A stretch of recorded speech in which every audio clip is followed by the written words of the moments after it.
on va commencer. Mais écoutez, bonjour et rebonjour à tous, pour ceux effectivement que j'ai déjà vus. Je vous remercie d'être restés avec nous, de nous avoir rejoints pour ce moment de rencontre autour de l'exposition de Jorge Ribalta.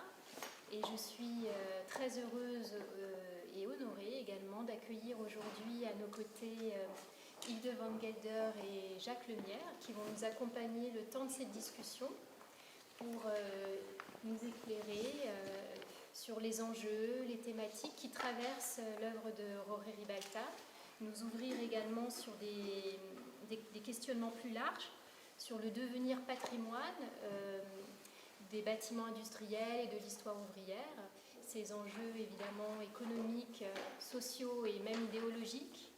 On s'intéressera aussi à la question du documentaire, évidemment, pour entrer dans l'œuvre de Jorge Ribalta et sa contribution, donc le champ documentaire dans le domaine de l'art et sa contribution effectivement dans l'écriture des histoires et donc dans notre compréhension aussi des enjeux autour des économies de la culture. Donc avant d'entendre Jorge et nos intervenants, je vais vous introduire rapidement. Hilde Van Gelder, vous êtes donc professeur agrégé en histoire de l'art contemporain et moderne à la KU de Leuven. Vous dirigez le Lieven Guvert Research Center for Photography et les éditions qui lui sont attachées, Lieven Guvert Series. Dans cette série, vous êtes l'auteur du tout récent ouvrage sur Alan Sekular, Ship of Fools, The Dockers Museum, autour de l'œuvre de cet artiste dont vous êtes une de nos éminentes spécialistes. Vous pouvez trouver sur la banque cet ouvrage.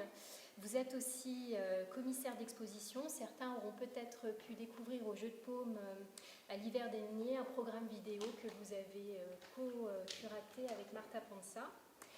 Vos recherches explorent le rapport, l'influence de la photographie et de l'image contemporaine en général dans les champs politiques et socio-économiques. Et donc la question documentaire est également au cœur de vos recherches. Jacques Lemierre, vous êtes professeur agrégé de sciences sociales, docteur en sociologie, maître de conférences en sociologie et anthropologie au CLERC UMR CNRS 99 de l'Université de Lublin. Vous êtes engagé dans de nombreux programmes de recherche. Vous vous intéressez notamment à l'usage des images et du son dans les sciences sociales et humaines et sociales. Je ne pourrais pas citer tous les programmes ici, mais parmi eux, pour le CLERC, différents sujets, la sociologie du cinéma, État, marché, artistes et public, cinéma et nation, anthropologie, cinéma et audiovisuel, et enfin ethnographie urbaine. Dans le champ de l'image, on l'aura compris, c'est surtout l'image en mouvement que vous explorez au travers du cinéma. Vous êtes spécialiste notamment du cinéma portugais des années 70 et au-delà, mais de ces formes d'engagement politique et de résistance pour le cinéma des années 70. Et vous vous intéressez notamment à la grande figure du cinéma portugais qui est Manuel de Oliveira, qui nous a quittés donc récemment. Parallèlement, le phénomène de patrimonialisation de l'histoire industrielle et ouvrière dans les politiques culturelles qui occupent ici Jorge Ribalta vous intéresse également. Et vous développez, comme Jorge, une approche critique à son endroit en remontant à la source du phénomène au XIXe siècle.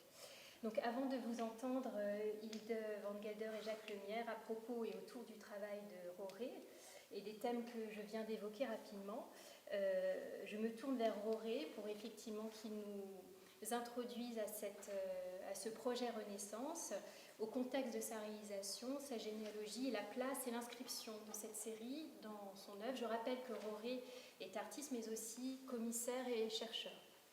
D'accord, merci Muriel.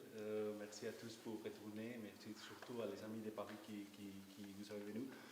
Je dois dire que mon français n'est pas fantastique, alors j'espère que c'est suffisant pour que nous pouvons nous comprendre. Je voudrais aussi vous remercier à Muriel et toute l'équipe du CRP, de Fatima, Christophe, Anaïs, Angéline, vraiment pour votre travail. Je veux parler de deux choses. Un, que j'essaye à faire d'une façon, si vous voulez, un peu programmatique. Et deuxième chose, qu'est-ce que vous pouvez voir à l'expo. Mon travail dans les dernières, disons, 10 années, c'est une sorte d'excavation de l'inconscient de la photographie et surtout de l'idée documentaire qui me semble que c'est une idée centrale pour la photographie.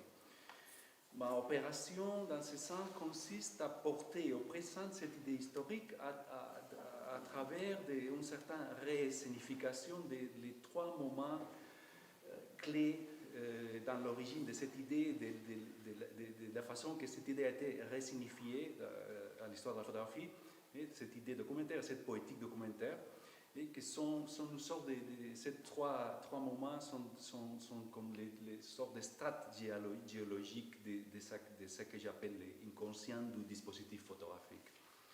Le premier moment clé, c'est autour de 1850, c'est le moment dans lequel, pour la première fois, se donnent les conditions par l'émergence d'un épistème documentaire à la photographie. C'est le moment qui apparaît la technologie positive-négative. C'est évidemment l'époque de Blanquart-Hébrard. Les Blanquart-Hébrard, c'est les figures clés de cette époque. À mon avis, pour moi, c'est les vrais pères de la photographie.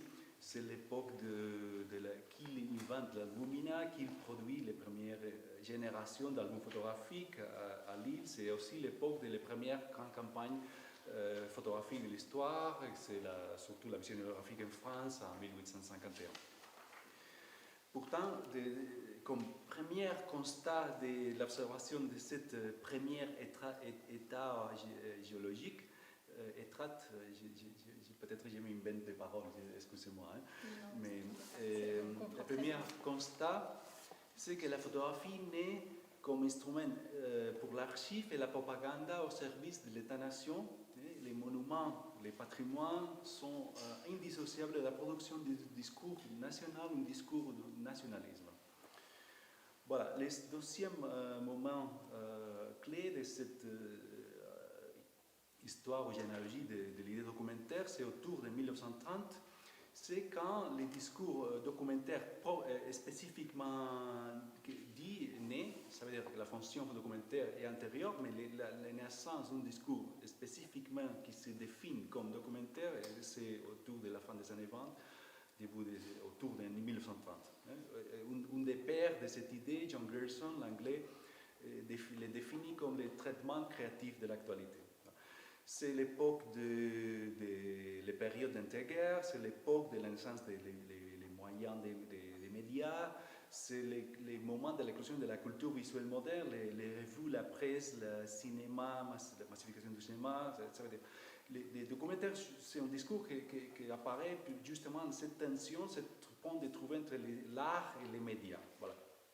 La fonction dans ce contexte de discours documentaire, c'est représenter l'homme de la rue, disons, les travailleurs. Ma thèse, mon hypothèse, si vous voulez, c'est que justement la naissance du discours documentaire à cette époque a la mission de représenter les nouveaux protagonistes politiques de la classe travailleuse dans cette époque de la démocratie des masses.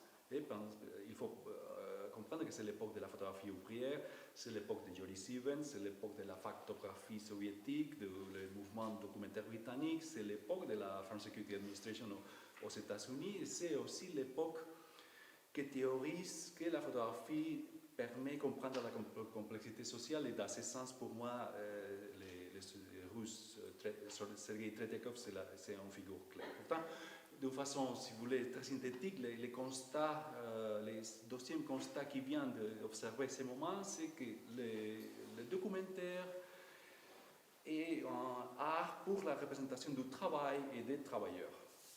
Voilà. Le troisième moment clé, c'est les années 70. D'une certaine façon, à mon avis, c'est la naissance de notre époque. C'est un moment de resignification de cette idée documentaire comme un instrument de critique de la représentation, de critique de la modernité, en tout cas la modernité, disons, de l'après-guerre. C'est l'époque qu'Alain Sekula part de réinventer les documentaires en même temps qu'on critique la modernité. C'est cette époque des années 70, quand il y a une relecture des années 30 qui, pour la première fois, n'est pas comment dire, contraire, disons, à l'humanisme de l'après-guerre. C'est l'époque du féminisme, des études culturelles. La photographie apparaît définitivement comme un champ idéologique, comme un espace de conflit. C'est l'époque de Joe Spence en Angleterre ou Martha Rosler aux États-Unis. Ça veut dire qu'il y a tout un discours sur la nouvelle lecture micropolitique de la représentation Et dans ce contexte, la photographie doit incorporer une dimension autocritique et visibiliser les rapports de pouvoir qui sont implicites et visibiliser sa propre inscription institutionnelle. Pourtant, le troisième constat, à partir de l'observation de cette période des années 70, c'est d'une certaine façon que personne ne peut avoir plus le monopole de la signification de la photographie. Et d'une certaine façon, plus d'un siècle après sa naissance, finalement la photographie accomplit la promesse d'un art démocratique.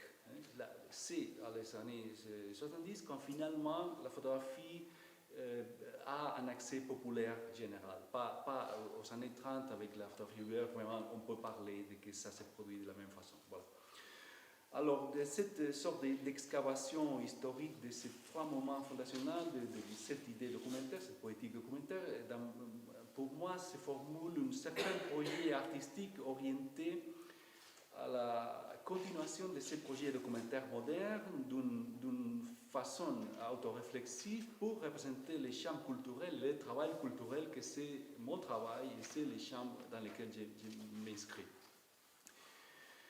Voilà. Une autre question, si vous voulez, un peu plus générale, dramatique à vous proposer, c'est la question de l'usage de l'espace expositif avec une certaine idée de saturation d'images. À l'expo, il y a presque 170 images. Qu'est-ce que ça veut dire voilà. Dans ce sens, je vous propose deux idées clés. La première idée, c'est que cette façon d'utiliser l'espace expositif va dans la direction de produire ce que j'appelle, entre guillemets, un espace photographe public. Hein, que, si vous voulez, ça a deux sens, un sens archéologique, un autre polémique. Le sens archéologique, ça veut dire qu'il y a ici en référence au salon, les salons de 1850, la manière comme la photographie est apparue dans l'espace public bourgeois, dans les expositions artistiques industrielles de l'époque. Mais c'est aussi une revendication de l'usage populaire de la photographie, si vous voulez, c'est en référence à la lune familière, ou surtout à cette différente façon d'usage populaire des images sur les murs. Je pense surtout en Espagne, les associations de la culture flamenco qui mettent sur les murs toute sa propre représentation, sa propre, certaine, disons, archéologie. Et c'est un geste très caractéristique de cet usage populaire, pas artistique de la photographie que je veux réactualiser dans mon travail. Dans tous les deux cas, il y a ici une critique au modèle du tableau, le modèle d'histoire de la peinture, les modèles, comme les modèles dominants pour occuper l'espace institutionnel de l'art pour la part de la photographie. Évidemment, je vois peut-être qui mieux a expliqué cette idée, et de façon que j'y respecte beaucoup. Et bon, devant ce modèle de tableau, de l'espace artistique bourgeois historique, je propose une défense de la photographie comme un art mineur et visibiliser à travers de cette défense de cet art mineur, d'une façon, si vous voulez, polémique, cette opposition entre espace public bourgeois versus espace public plébéien, vous disiez en français, oui, plébéien, voilà. Pourtant, il y a une lutte pour l'espace public. Hein, et pourtant, défendre cette affiliation de la photographie avec cette sorte de sphère publique plébéien. Voilà. La deuxième idée clé par rapport à cette question de l'espace, c'est évidemment l'idée de la série ou la sérialité comme une condition épistémique de la photographie associée à cette idée documentaire qui vient des années 30. Justement, très réalisant comme Tretiakov même pose la question de que justement ça qui permet à la photographie expliquer, visibiliser la complexité sociale, c'est justement le rapport entre images. Pourtant, cette idée de sérialité, à la fin des années 20, au moins peut s'interpréter dans trois différentes façons. Je vous propose de penser à trois différents modèles sériels de la fin des années 20. Évidemment, le premier, c'est les modèles d'August Sander, le modèle de la photographie comparative, c'est un mot qu'introduit Alfred Doblin dans l'introduction des livres d'August Sander, de Antis der Zeit. Il part de que Sandel fait une sorte de sociologie en image, il introduit ces concepts de photographie comparée. Voilà. Ça, c'est un modèle de ces réalités de la fin des années 20. Un autre modèle, c'est les relations, j'ai fini, iconographiques d'Abby Warburg avec son dernier projet de la fin de sa vie, les Mnemosyne, comme les relations entre images, les relations iconologiques expliquent une certaine histoire des formes artistiques et des cultures artistiques. Voilà. Et un troisième modèle de ces réalités de la fin des années 20, c'est évidemment le modèle de Tretiakov. Tretiakov dit, je ne sais pas en français comment est-ce que c'est traduit, une certaine idée d'une observation photographique expandue ou élargie ou expanded ou whatever. Ça veut dire, ça que Tretiakov dit, que pour que la photographie peut représenter cette complexité sociale, il faut rendre visible la mobilité de la perception et il propose une certaine méthode pas loin des méthodes de photojournalisme. On peut associer cette méthode, si vous voulez, à l'essai photographique. Voilà. Bon, en tout cas, ce que j'essaie, c'est de redonner actualité à cette idée, de faire cette sorte d'excavation de la mémoire, de la perception de la photographie, et comme la photographie détermine une forme de pensée, mécanisme psychique. Voilà. Un peu, ce sont un peu les questions plus générales, pragmatiques. Alors, qu'est-ce qu'on peut voir à l'exposition? Renaissance, c'est l'observation photographique des processus de reconversion d'une économie productive industrielle fondée sur l'exploitation du charbon, le passage à une économie de la culture fondée sur la consommation culturelle et sur les industries culturelles, de la communication, l'audiovisuel, la culture digitale, les loisirs.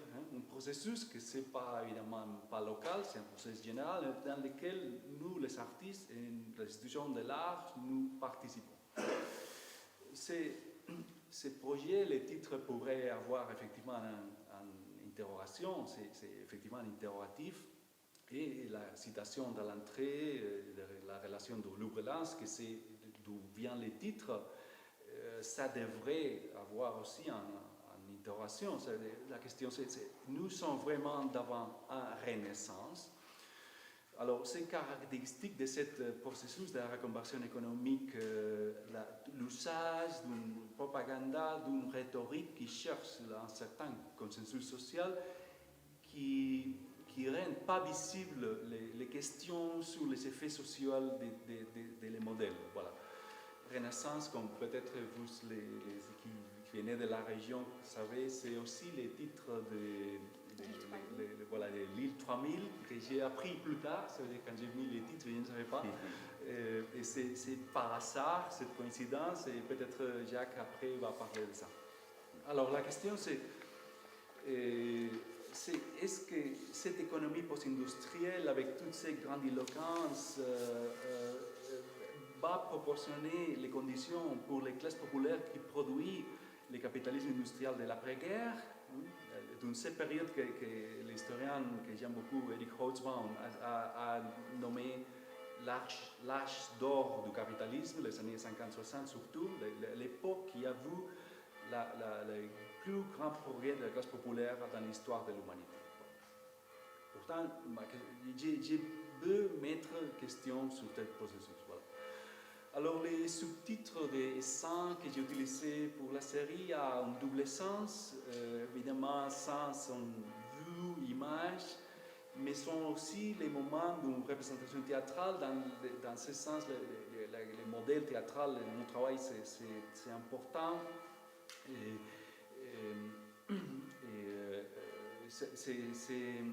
C'est une référence théâtrale que j'ai introduite pour la première fois en une série que j'ai fait juste avant et en même temps que j'ai fait ça autour de l'abdication de Charles Quint, le roi d'Espagne au XVIe siècle, dans lequel j'ai commencé à utiliser un mot que j'aime beaucoup, que c'est drame documentaire. C'est un petit mot que j'ai introduit.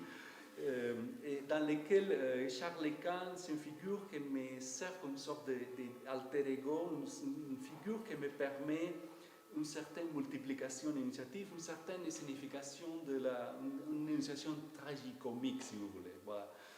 Une sorte de Hamlet postmoderne, une sorte d'Atlante pathétique je pense que c'est très utile pour penser de notre époque.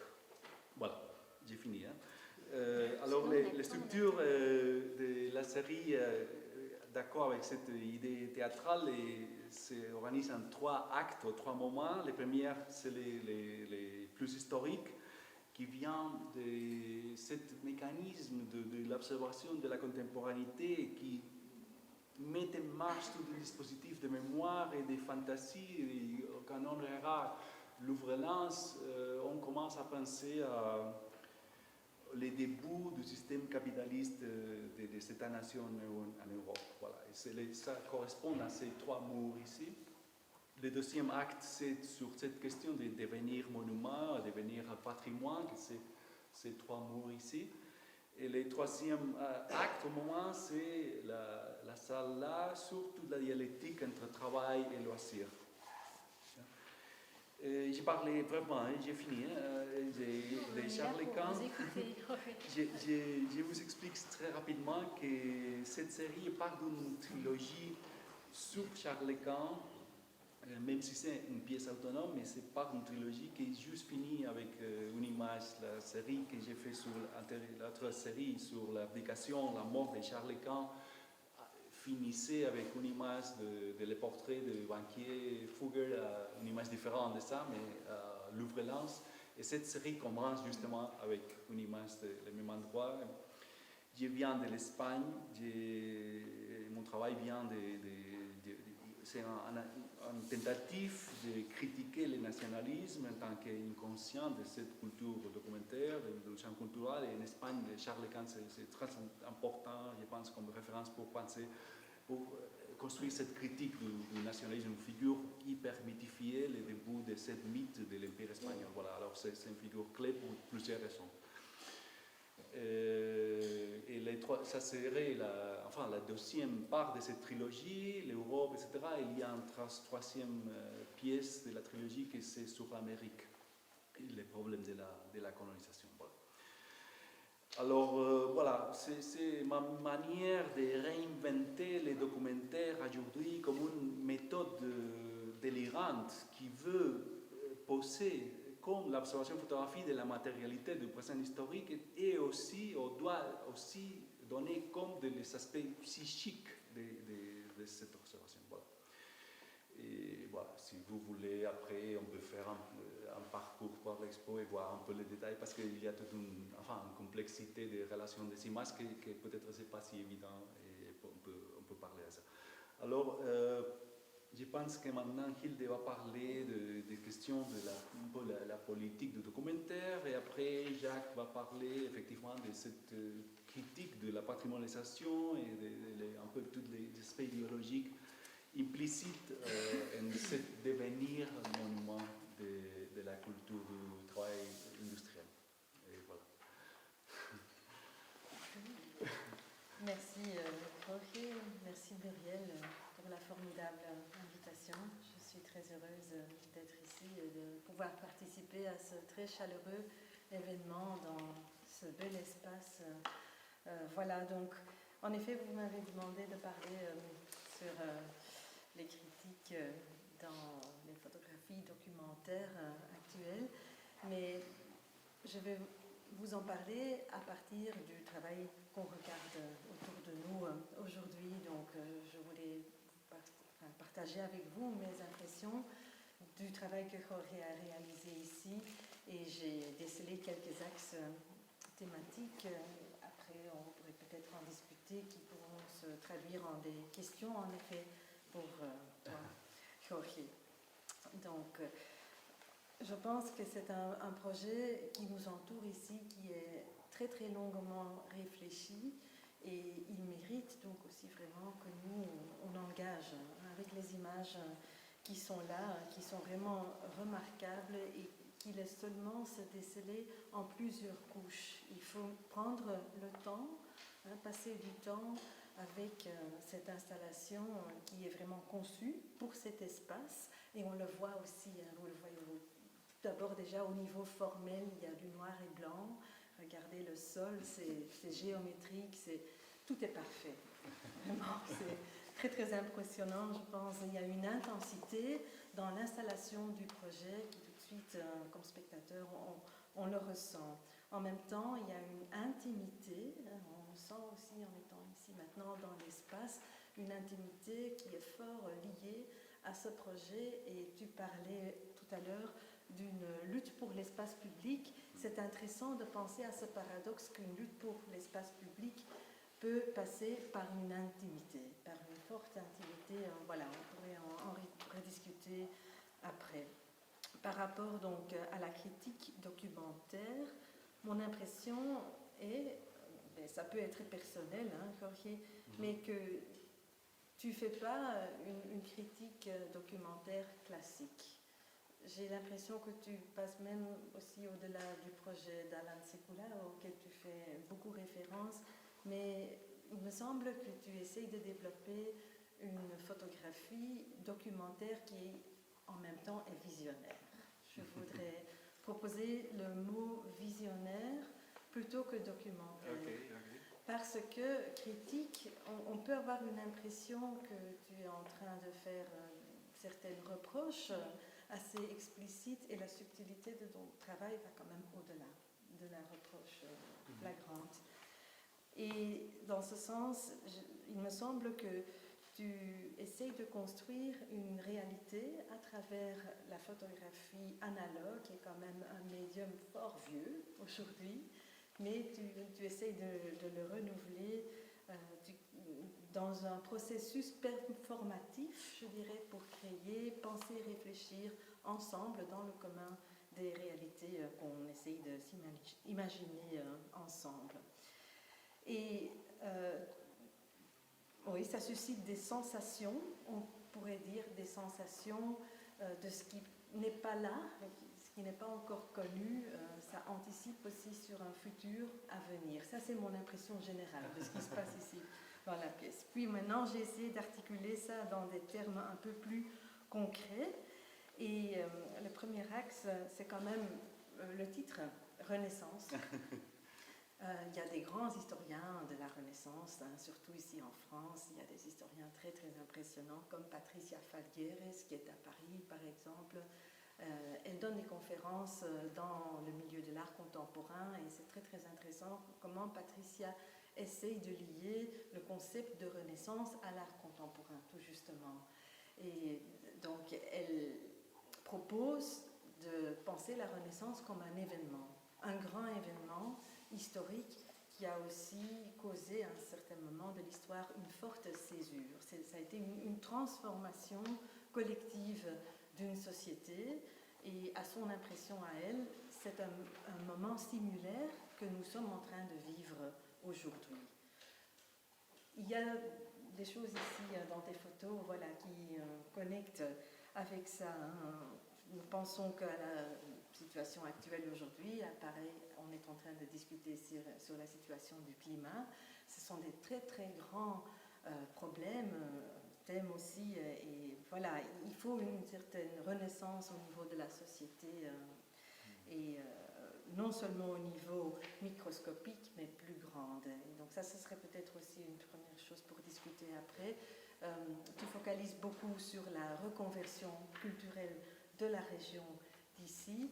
Est-ce que la reconversion culturelle en elle seule sera suffisante pour vraiment réaliser tout cela? C'est des questions qui sont très fortement présentes ici aujourd'hui. Et on avait parlé avant, hein, tu es venu, en effet, Jorge est venu me voir à Bruxelles pour proposer son projet, et on en avait discuté déjà pas mal. Et une des choses que je me souviens, c'est que tu disais, je me demande ce que les gens de la région vont penser de mes images. J'espère que tu n'es pas fâché que je vous dis ça, parce que tu étais curieux de voir si vous reconnaissez ce qui se passe dans les images, s'il y a des lieux qui sont connus pour vous. Voilà, donc pourquoi je dis ça maintenant?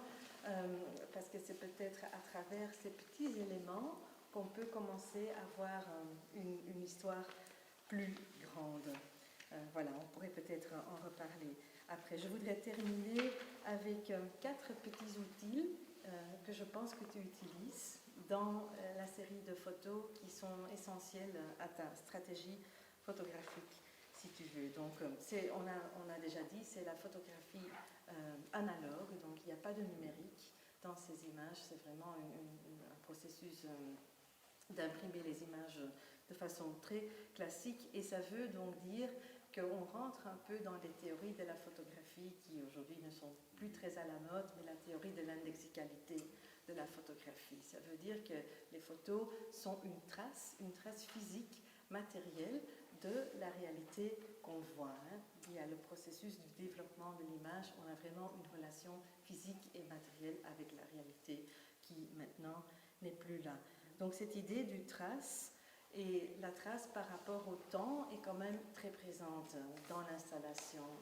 Il semble qu'il y a une cotemporalité, une présentation de cotemporalité de plusieurs temps dans cette série. Donc toi-même, tu parles de 8 scènes que tu avais mises en place, et ces 8 scènes se traduisent en effet en 3 temporalités.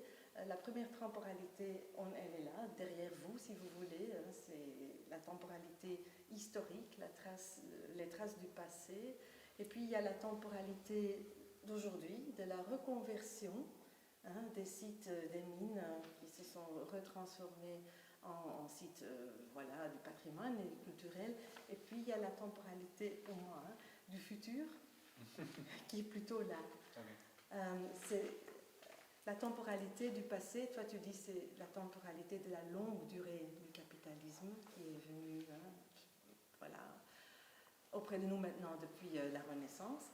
Puis tu as la temporalité assez lente de la reconversion du patrimoine, et finalement la temporalité hyper rapide et parfois aussi traumatisante de l'implantation de nouveaux sites, voilà, le Louvre-Lens en premier lieu. Donc ça nous laisse à réfléchir, cette idée de temporalité. Puis les monuments, je vais passer plus vite. La photographie comme contre-monument. Est-ce que la photographie peut servir ici comme une espèce de contre-monument pour des monuments? Mais je vais passer, parce que sinon je vais élaborer trop longtemps. Troisième élément, c'est l'aspect portrait, la physionomie des gens. Ce qui me frappe très fort dans tes images, c'est que tu intègres des portraits.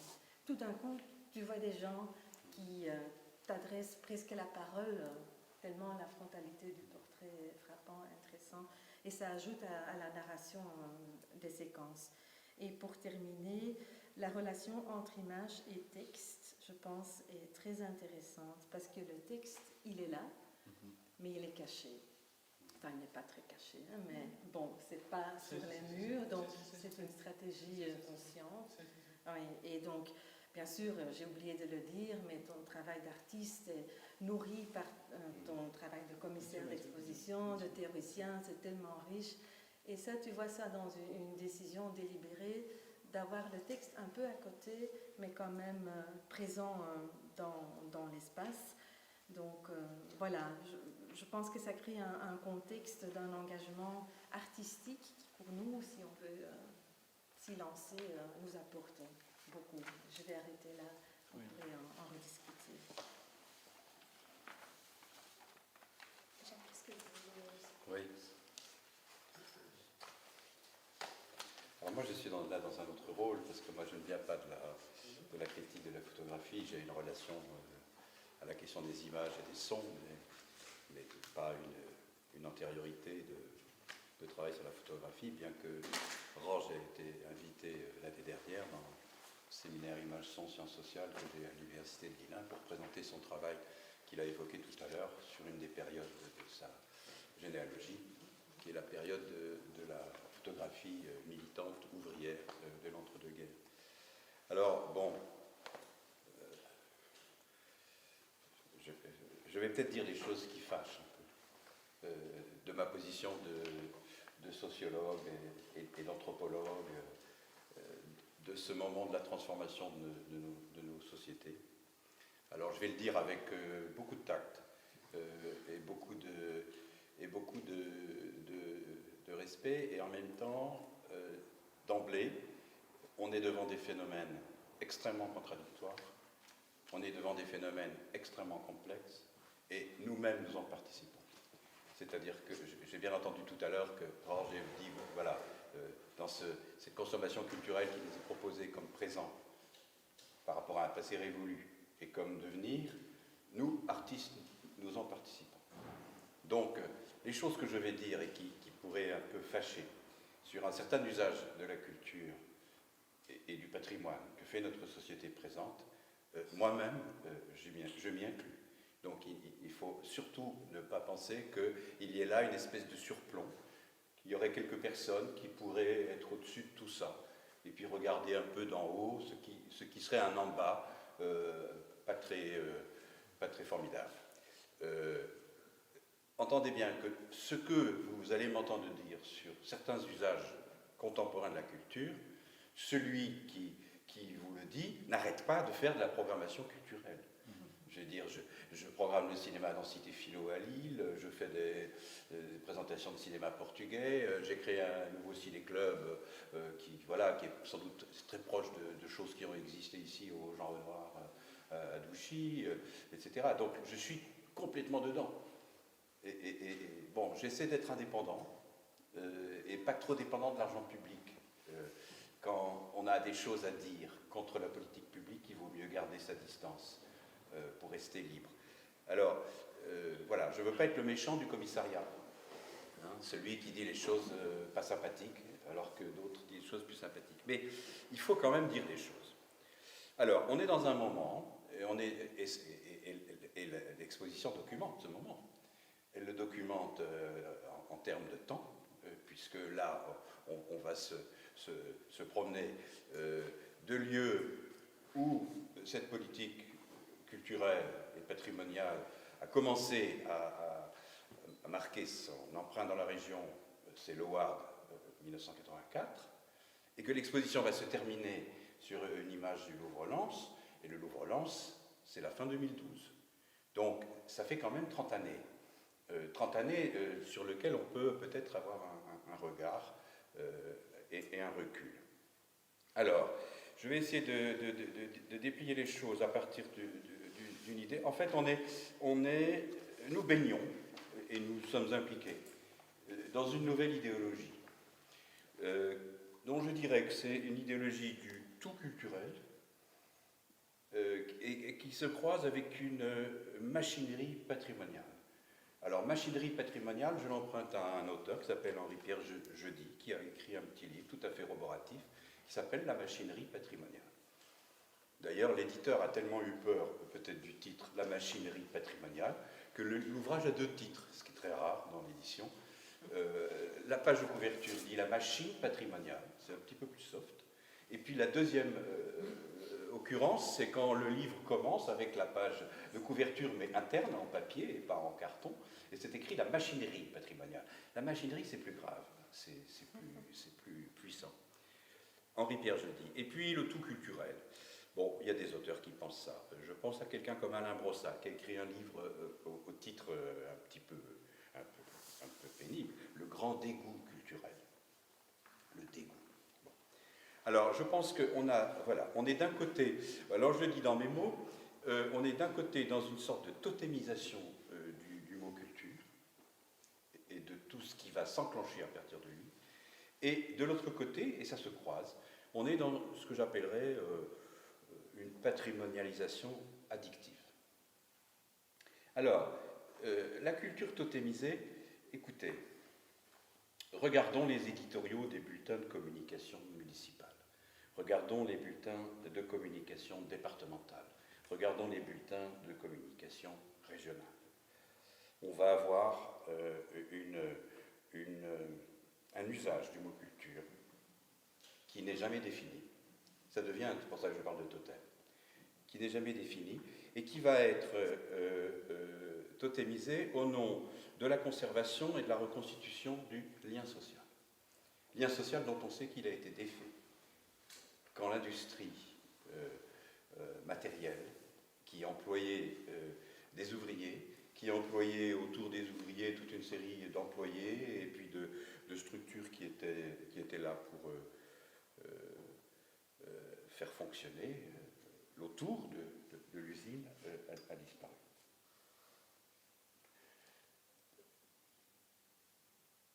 Alors,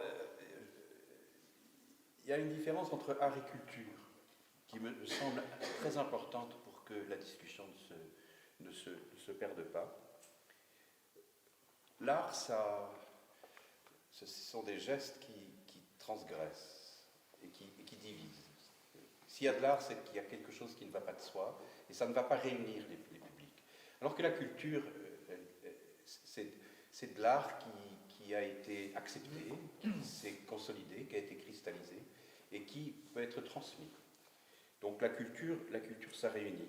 Et ce que j'observe, c'est que quand on parle de culture, pour reconstituer le lien social, pour redynamiser un territoire, pour créer ce qu'on appelle de l'attractivité, etc., on parle pas d'art, on parle de culture, on parle d'une nouvelle économie culturelle.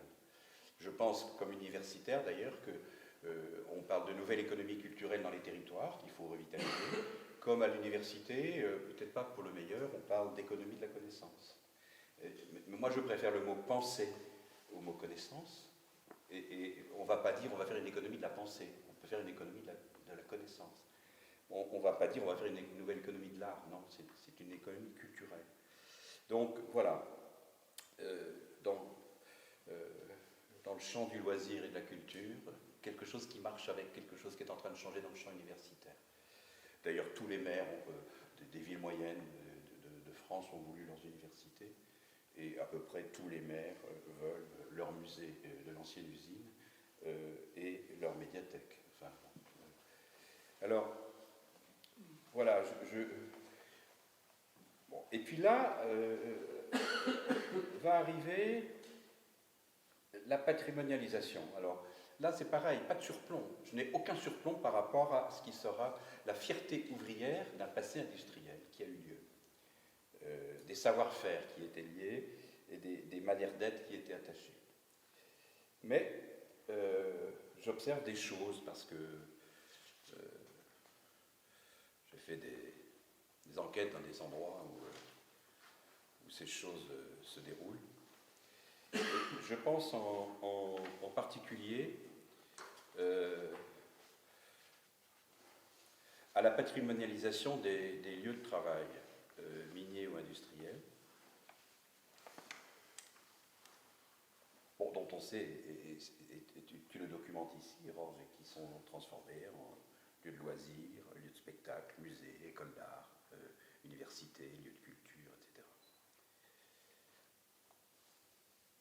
On a déjà vu ça avec le travail agricole, au passage. Je me rappelle, jeune étudiant en sociologie, aux côtés de paysans pauvres qui devaient faire face au bulldozer du remembrement des terres agricoles en Bretagne. Il y avait encore des paysans vivants, mais pas modernisés, pas mécanisés, pas endettés, qui étaient là en train d'essayer de résister à survivre sur leurs terres. Et il y avait déjà le musée de l'agriculture du passé, qui était à côté. Ça, pour moi, ça a été une terreur, ça. Le mort saisit le vif. Voilà, c'est ça pour moi la question de la patrimonialisation. Il y a encore du vivant. Il y a des lois, les paysans n'étaient pas contre le remembrement, ils disaient on veut bien un remembrement amiable, on va échanger nos terres en discutant autour d'une table d'un juste échange. Et puis il y avait le remembrement autoritaire de l'État, de la direction départementale de l'agriculture, etc. Et ils étaient vivants, on était très peu aux côtés d'eux, il y avait une agriculture moderne qui avançait comme une espèce de gouffre pour les avaler. Il y avait déjà le musée de la paysannerie ancienne. C'est-à-dire qu'il fallait qu'ils passent de la ferme au musée. Ils étaient vivants. Et le mort saisissait le vif.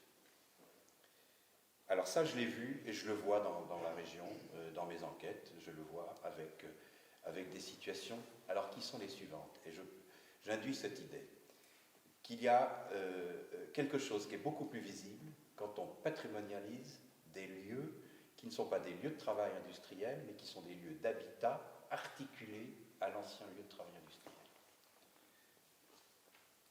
Quand le travail est disparu, que l'usine a fait faillite, ou qu'elle a été liquidée, parce qu'on liquide des usines très rentables, pour des raisons de calcul économique mondialisées. Quand l'usine est fermée, que le travail a disparu, qu'on ne peut plus aller le matin à l'usine pour embaucher, bon, on va voir la patrimonialisation s'installer là, avec tous ces polyusages. Mais il y a de l'habitat ouvrier qui reste là, autour, et qui quelquefois va représenter des enjeux de patrimonialisation.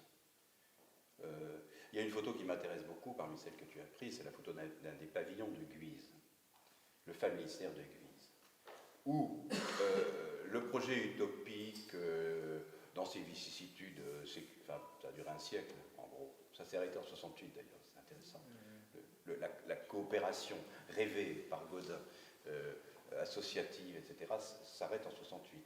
On sépare l'usine de l'habitat, ce qui n'était pas le projet de Godin, fait le contraire.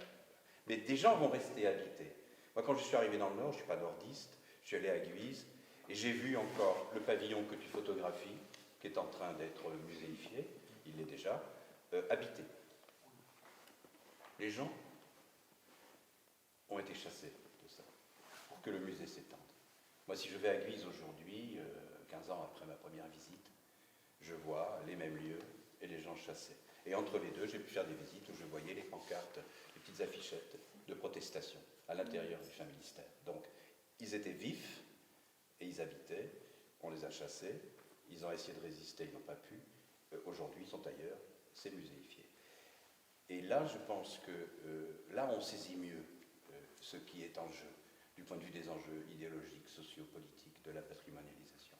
Je vais donner un autre exemple. Il est urbain. Les foyers de travailleurs étrangers. Ils sont visés par une loi qui ne veut plus finalement que ces foyers soient réglés par des règles communautaires tout à fait acceptables, c'est-à-dire communautaires, pas du tout communautaristes, du collectif, de la coopération, etc. On les transforme en résidence sociale. On se livre à des opérations de destruction. La destruction est physique, mais en réalité, la reconstruction juridique et la reconstruction des règles de vie à l'intérieur de ce qui sera reconstruit sur ce qui est détruit, la transformation est considérable. Et ça atteint la maîtrise que les gens ont sur les rapports sociaux qu'ils veulent construire dans leur façon d'habiter. Eh bien, qu'est-ce qui va se passer là? On va appeler le photographe. On va appeler le photographe en résidence. On va appeler le photographe en résidence pour qu'il recueille la mémoire de ce qu'on va détruire. C'est-à-dire, une opération de rénovation urbaine liée à une opération de méfiance de l'État vis-à-vis de ces lieux dans lesquels il y a de la vie communautaire auto-décidée, ça va se traduire par le fait qu'on va appeler l'artiste, on va le mettre en résidence, il y a un budget dans les opérations de l'ANRU, Agence nationale de la rénovation urbaine, il y a un budget pour l'opération artistique. Recueillir de la mémoire, recueillir des photos. Au pire, vous allez retrouver les photographies sur les bâches du chantier. Je le sais, ça a été empêché en dernière minute, parce que on s'était exprimé à quelques-uns en disant c'est pas possible, vous n'allez pas mettre sur les bâches du chantier la photographie de ces ouvriers africains qui habitent dans le foyer depuis 30 ans, que vous allez détruire et que vous allez reconstruire en expulsant une partie d'entre eux, etc. Donc, ça a été... Mais l'idée qu'ils puissent être sur les bâches du chantier est une indication. Et on trouve des quartiers dans lesquels on va retrouver les habitants sur les bâches du chantier. Là, le mort saisit le vif. Et là, je crois qu'on touche. Je pourrais multiplier beaucoup d'exemples. Et ce que j'observe, c'est que, en réalité, l'artiste, je le nomme embedded. C'est comme les journalistes qui avaient été mis dans les chars américains de Bush pour faire la guerre d'Irak, dont on protégeait la vie, en disant oui, mais bon, après vous écrirez, mais vous écrirez quand même, vous passerez par le bureau du contrôle de l'information militaire, parce que c'est nous qui vous avons protégé. Bon, là je tire les choses, mais il y a une responsabilité historique des artistes dans cette situation. C'est pour ça que j'ai beaucoup aimé que sous ton titre général, on ait la première page intervention de l'art. Ça, c'est intervention de l'art. Quelle est l'intervention de l'art? Est-ce que l'intervention de l'art va être consciente des enjeux que j'essaie de très rapidement présenter devant vous, ou est-ce qu'elle ne va pas être voilà. Et du coup, Bon, en tout cas, ce qui est certain, c'est qu'il y a une lisibilité de ces enjeux qui est beaucoup plus forte quand on est dans la destruction-reconstruction du patrimoine bâti, qui justement ne va pas être patrimonialisé, parce que, oui, qui lui n'est pas, enfin, d'une certaine façon, l'usine est protégée. Le travail est parti, les ouvriers sont esseulés, privés de travail, mais l'usine est protégée et vouée à d'autres usages. Dans les quartiers, la barre dans laquelle les gens disent finalement on a des tas de problèmes et qui ne viennent pas de la barre, qui viennent de l'absence de travail, de l'absence de revenus, la barre va être détruite. Et là, on ne va pas se poser trop la question de la mémoire des gens. On a fait des drames humains et sociaux avec la destruction de barres dans lesquelles les gens avaient passé leur enfance. Et la nouvelle idéologie, elle va provoquer une patrimonialisation qui est au risque de reproduire en cliché l'idéologie ancienne. Simplement, on a éliminé la violence du travail, et c'est beaucoup plus facile d'aller, quand on a éliminé la mémoire de la violence du travail, c'est beaucoup plus facile d'aller dans ces lieux. Voilà, donc ce sont des choses que alors, le travail de Roger, de ce point de vue-là, est d'une finesse artistique et politique, dans le sens le plus noble du terme, qui m'impressionne, parce que, voilà, sans dogmatisme, parce que bien évidemment, il faut que les territoires redémarrent avec de nouvelles activités, il faut que les gens retrouvent de l'espoir, de pouvoir rester dans leur pays, d'y travailler, d'y retenir leurs enfants s'ils ont envie que les enfants ne s'échappent pas et y travaillent. Mais en même temps, cette addiction patrimoniale, elle est troublante. Et je peux raconter juste des petites histoires. Je me trouve à Auchel, en plein bassin minier, en train de faire une enquête d'ethnologie sur une pratique qui n'avait pas de grand rapport avec les questions de logement populaire.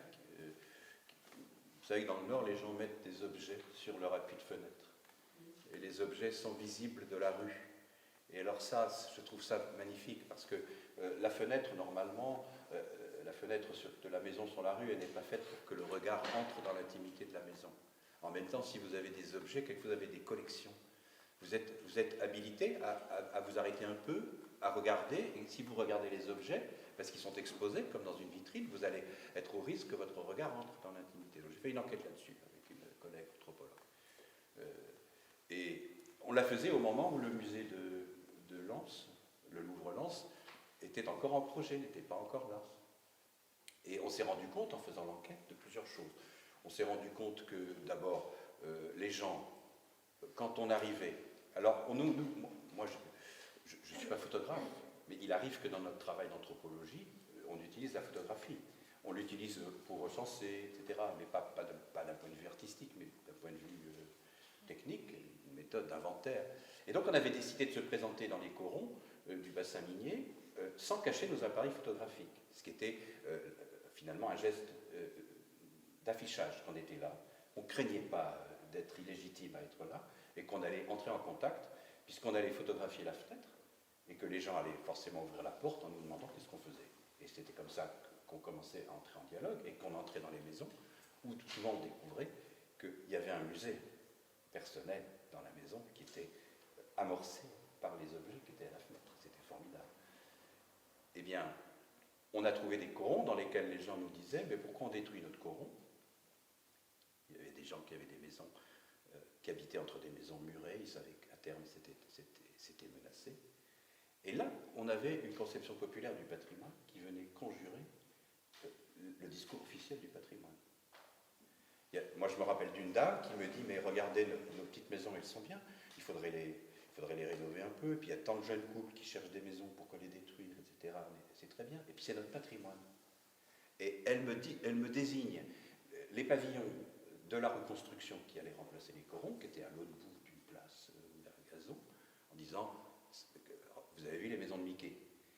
Donc c'était notre patrimoine contre les maisons de Mickey.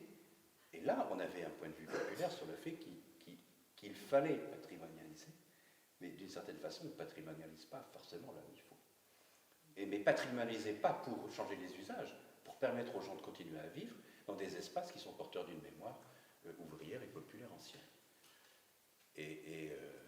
Alors l'autre chose que je voudrais dire, c'est que moi-même, le phénomène est complexe et contradictoire, et je suis bien évidemment pas indifférent au développement des territoires. Le Louvre-Lens, j'ai trouvé ça bizarre au début. Et j'entendais les gens dans cette enquête, à Liévin, là où tu as photographié le chevalement, à côté du centre commercial. Moi, j'ai des photos d'éléphants qui sont sur l'appui de fenêtre. C'est là que j'ai appris que les éléphants qui dressent la trompe, c'est signe de bonheur. Donc c'est pour ça qu'on en a beaucoup. Parce que dans les enquêtes, on trouvait les chats, les éléphants, etc. Il y a le chevalement qui est resté là. Et une dame qui était devant ce chevalement nous dit, mais de toute façon, le Louvre-Lens, c'est pas pour nous. C'est pas pour nous. Ça, c'est pas pour nous. Et puis, c'est même pas pour nos enfants. C'est pas nos enfants qui vont prendre pour travailler là-dedans. Alors après, quand le Louvre-Lens est ouvert, le soir de l'inauguration, en décembre, le jour de la Sainte-Barbe, j'y vais. Mais j'y vais pas à l'heure des invités prestigieux qui avaient des invitations le matin. J'y vais à l'heure où les gens de Lens étaient habilités à pouvoir se présenter devant la porte à 19h pour entrer. Mais on était devant la porte à 19h, on est entré à 21h, parce qu'il y avait des files absolument incroyables, de gens tout à fait différents dans leur rapport au musée, dans leur histoire, et des gens qui venaient voir la beauté des lieux. Je me rappelle d'une dame à un contrôle de vigile à l'entrée du Louvre-Lens, qui parle à sa copine dans la file d'attente et qui dit c'est quand même beau, on ne se croirait pas à Lens. Donc on venait voir la beauté qui était comme ça, comme un ovni débarqué à Lens, et en même temps, on s'appropriait la beauté. Alors ça m'a bluffé, parce que je me suis dit, bon, même si l'opération Lens, elle correspond à toutes ces politiques culturelles dans une distance par rapport à ce que les gens eux-mêmes vont énoncer, les gens sont là. Et je suis donc allé plusieurs dimanches, profitant du fait que, dans sa grande intelligence, le directeur de Lens avait imaginé que l'exposition temporaire soit payante, mais que l'exposition permanente soit gratuite. Et pensant à la manière dont Zola raconte la noce au musée, le jour du mariage, je me suis dit, il faut y aller le dimanche à 3h, quand la famille a fini de déjeuner. Et c'était formidable. Le dimanche à 3h, il y avait des familles ouvrières, populaires, la grand-mère, le grand-père, etc. Donc, il faut se méfier de ces choses. C'est pour ça que je disais que c'était contradictoire. Il peut y avoir des usages populaires du lieu qui ne correspondent peut-être pas à des stratégies qui ont été déterminées dans des bureaux pour développer les territoires, etc. Et donc, le Louvre-Lens, c'est pas pour nous. Donner autre chose. Alors, après, on peut faire des études plus fines, l'exposition temporaire, l'exposition etc. Et donc là, voilà, des choses, je ne vais pas parler plus longtemps, j'ai déjà beaucoup parlé, mais c'est des choses que je jette là, comme ça, à la discussion générale. C'est intéressant ce que vous disiez par rapport au Louvre-Lens. C'est un peu tôt pour faire un bilan, Oui. mais c'est vrai qu'on entend déjà les critiques se formuler à l'encontre effectivement des promesses économiques, notamment pour un bassin local qui devait être porteur d'emploi et justement être dans un cercle vertueux où c'était effectivement les habitants de Lens qui devaient aussi être des personnes qui allaient pouvoir travailler dans le Louvre-Lens, etc. Et donc ça, c'est une des critiques qu'on entend, effectivement, qu'après cet appel d'air et effectivement cet engouement peut-être effectivement pour réveiller cette cité, la faire basculer vers autre chose, qui finalement, il y a peut-être aussi sur ce passage de l'économie quelque chose qui n'a pas pu être réalisé parce que c'était peut-être trop ambitieux, même à l'échelle d'un musée, de pouvoir penser qu'on pourrait réduire cette question de l'emploi. Mais... Oui, juste deux choses, j'ai peur de les oublier, mais parce que je pense à la Belgique, parce qu'il y a de la Belgique aussi dans l'exposition. Il n'y a pas que... deux choses, deux observations. Je suis avec des étudiants en voyage d'études sur des sites comme le Grand Ornu et le Bois du Luc. Bois du Luc, mine, 19e siècle, patron paternaliste. Le patron paternaliste qui veut retenir ses ouvriers fait une cité modèle. D'une certaine façon, elle n'est pas très très loin de certaines idées de Guise, bon, mais en même temps, elle est dans l'idée du contrôle patronal. Il y a un musée qui est très intéressant, qui était dirigé par une équipe tout à fait passionnante. Je crois que ils étaient un peu découragés, je crois que ça a un peu changé depuis quelques mois. Et autour, donc, habitat ouvrier dans les anciennes, dans le village qui a été conçu par le patron. Alors, on était dans une labellisation patrimoine UNESCO, et en même temps on expulsait des ouvriers. J'ai découvert une conservatrice qui était complètement divisée, complètement troublée. Elle était en train de me demander comment pensez-vous que je dois faire si je veux aider les locataires de la cité minière à garder leurs emplois, comment je peux interpeller la mairie ou le bailleur social en disant mais comment vous pouvez faire ça dans une cité minière labellisée UNESCO. Et puis un autre exemple, je suis en train de